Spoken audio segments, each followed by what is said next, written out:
You know, when an AI gets something wrong, we have this catch-all term for it, hallucination. But that's a bit like calling every sickness a fever. It tells you something's wrong, sure, but it hides what's really going on underneath. So today, we're going to dig into one very specific and I think critical failure that explains why even our most powerful AIs can stumble on the simplest of tasks. Let's get into it. Okay, let's start with a really simple puzzle.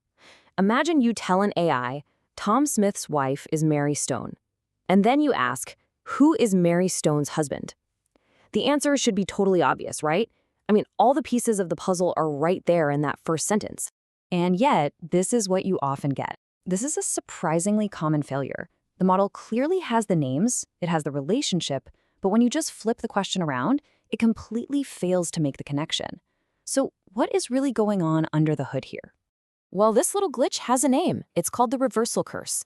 And as some really sharp researchers have pointed out, it's not just some quirky bug. No, it's a symptom of something much, much deeper. A model can actually hold on to all the right ingredients of a fact, but lose the invisible wiring that connects them. The names are there, the relationship is there, but that attachment, the little tag that says this person fits that role, that's what breaks. This kind of failure really deserves a more precise name.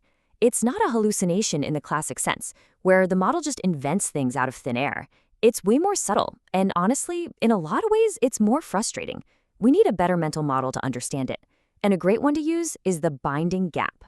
So here it is. This is the key idea. A binding gap failure is what happens when a model has all the right pieces on the board, the names, the concepts, all of it, but the connections, the links between them have snapped. The research I'm drawing on here puts it perfectly. The model keeps the scene while dropping the wiring. The answer feels so close to being right, but without that critical connection, it's totally useless. This table really helps make it crystal clear. A binding gap is not a retrieval failure. That's when the model just never found the info in the first place. And it's not a generic hallucination, where it just goes off the rails and makes stuff up. The binding gap is so much more specific. All the correct information is right there, in the model's working memory. But the critical connections between those bits of information have just dissolved. So how do you spot one of these in the wild? Well, here's a quick checklist. First, the answer feels close because all the right words are there. Second, the mistake really only shows up when precision is absolutely necessary, like when you have to assign a name to a specific role or a number to a specific variable. And third, you've made sure it's not a simpler error, like the model just not finding the information to begin with. And this idea of binding, it's not just a cute metaphor. The latest research is showing that it is a real mechanical process that's actually happening inside these models. It's not some vague cloud of associations. It's a mechanism, something we can actually observe and maybe even fix. So let's take a quick peek at how it seems to work. So here's a super simplified look at the internal machinery. First, models assign these special internal tags. Think of them like digital labels or vectors to different pieces of information. Then, another part of the system acts like a switchboard, steering these tags and connecting them together. The end result is an attachment, a link between two concepts. But, and this is the absolute key, that attachment can be really, really fragile. And this gets right to the heart of the problem. A model can understand the basic grammar of a sentence, who did what to whom, but that understanding can be incredibly weak. It's like it's written in pencil instead of ink. This creates the perfect storm for a binding gap. The model sounds totally fluent on the surface, but underneath, those critical connections are just unstable. Okay, fine. So the reversal curse is a neat little toy problem. But does this kind of failure actually matter in the real world? Oh, absolutely. Let's see what happens when we move beyond simple sentences and into something with really high stakes, like scientific meta-analysis. This chart, which is based on some startling research, tells a dramatic story. When an AI was asked to just pull single facts from scientific papers, like find the effect size, its performance was pretty decent.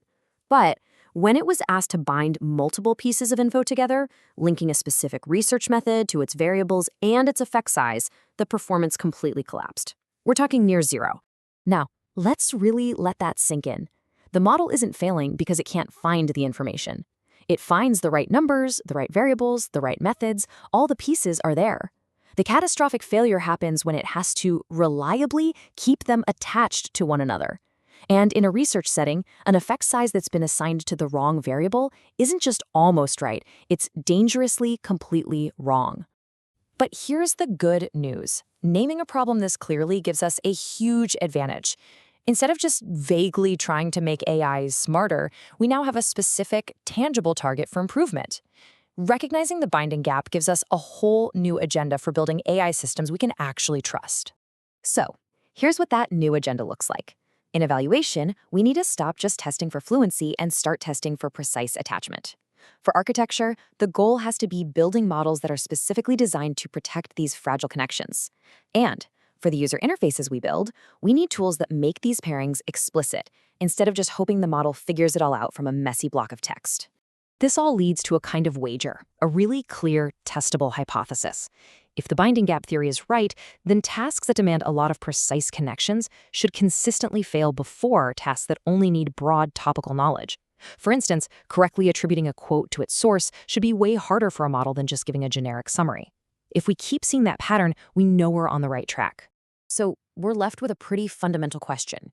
As we build these incredibly powerful systems, what's actually more important? The sheer volume of information a model can memorize, or the structural integrity of how all that information is wired together? The binding gap suggests that the answer is overwhelmingly the latter. It's not about the pieces, it's about how they connect.